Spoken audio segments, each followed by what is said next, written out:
Nice. So how's Warped been so far? Warped's been awesome.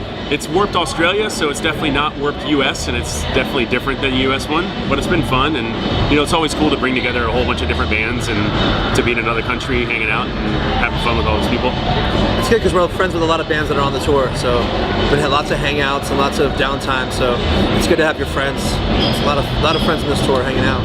So how many bands on this bill have named their band after one of your songs? Is there any? I don't know. I don't think so. I don't think so. What's the count up to now? Well, here we just found out the other day that our current guitar tech used to be in a band called Hit or Miss, and he didn't even realize it was named after one of our songs until after he got in the band. It's probably too high to count now. I don't know, 7 or 8. Yeah. And so you're playing Sticks and Stones in full. How's it come across live, sort of 10 years on, in full? It's fun, yeah. You know. It's cool because that record came out so long ago, and it's still a relevant record. People still love it. It's like one of their favorite New Found Glory records. It's kind of weird. I would say like the only weird thing is on like a festival environment.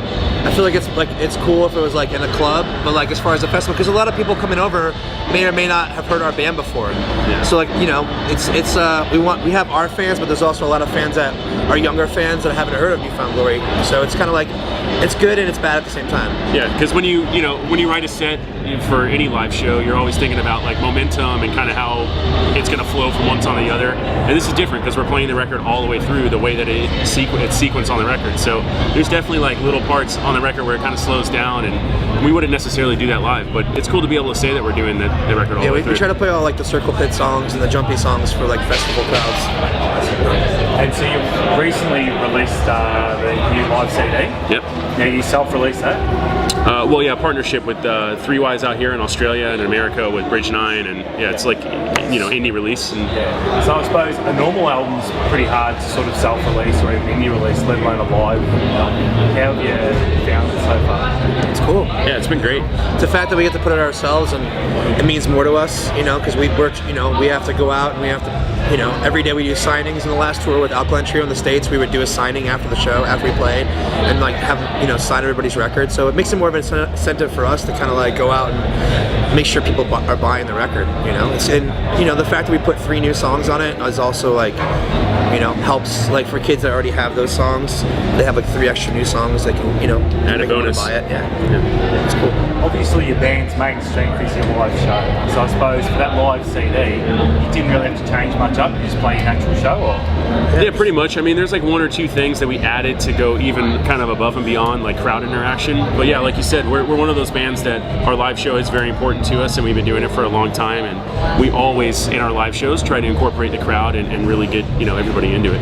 Was there many songs that did make the cut from the 2 nights, or? Yeah, there's a couple of songs that didn't make the cut, but they're actually on like the 7-inch and like added like, I don't know, additional songs for Europe or Japan, I don't know. Yeah. We have some extra ones that we can add on. But you know, we wanted to capture the live show. We put mics all over the crowd, and we definitely wanted the crowd to be the focal point of the live record, because, you know, that's what makes our show so much fun, is hearing the crowd sing along back to us. And you mentioned the 3 new songs.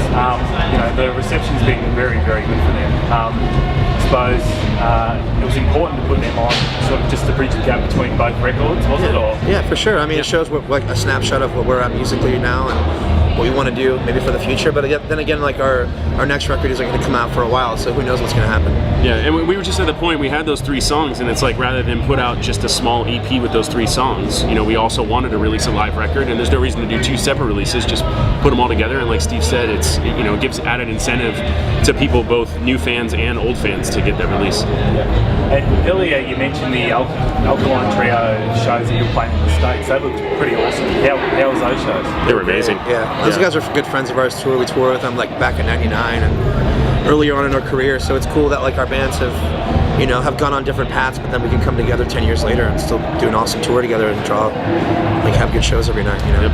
That's awesome. I was looking through your old album sort of just the other day, and I'm starting to think that, you know, New Found Glory is starting to leave a pretty big legacy in the pop punk world. How do you feel about that?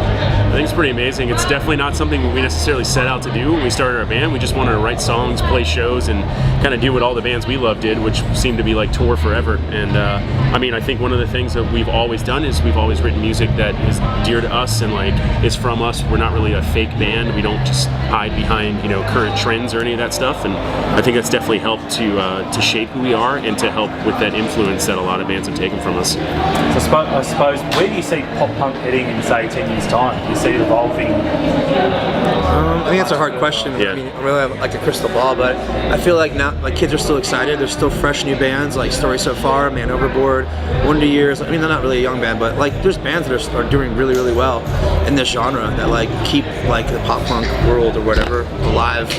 You know, I mean, like I still think Green Day and Blink and, you know, Yellow Card, Odd Time Low, like all these bands are pop punk bands. You know, they're all still doing really well. So the fact that there's bands and there's also new bands and there's like still like a need for it and a hunger for it, like it'll always be around. And 2013, what have been your favourite albums? Oh man, that's hard. Yeah. I just got into that band in 1975, not too recently, and I know that they're not like punk or anything, but I like their record a lot. This band Churches from Glasgow, really good.